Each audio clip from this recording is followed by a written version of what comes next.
ياه الواحد كل وشبع قوي. حسابك كام لو سمحت؟ تمام يا فندم، حضرتك كده اكلت رز وحمام وسلطات 320 وزود عليهم 30 جنيه تبس. ميرسي جدا لحضرتك، كده كله 350. تمام معيش فلوس، هات لي صاحب المحل. احمس يا فندم. يا ريس الراجل ده مش عايز يدفع. وانت مش عايز تدفع ليه؟ ان شاء الله يا استاذ، انت عارف احنا ممكن نعمل فيك ايه؟ هتعملوا ايه يعني يا ريس؟ يا هتجيبوا البوليس وتعملوا شوشرة في المحل، يا هتضربوني وتعملوا شوشرة في المحل، وفي الحالتين مش هتاخد فلوسك. لا وفي حل تالت. ان انا اكنس وامسح واغسل وكده حق الفلوس. لا ما ينفعش معايا، بس في حل تاني اسهل، ان انا اعمل كده.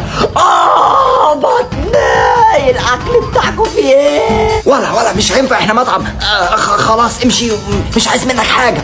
عايز فلوس. بطني شكلي اتسممت عندكم. هديك 100 جنيه وامشي. لا ما تنفعنيش. مفيش حاجة يا جماعة، مفيش حاجة. طب عاوز كام؟ 320 جنيه.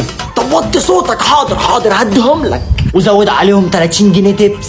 ماشي خد 350 اهي. ماشي شكرا. لا يا جماعة مفيش حاجة، ده انا بس كان عندي اسهال. كملوا اكلكم. انت لسه واقف هنا؟ يلا خد في داهية يلا.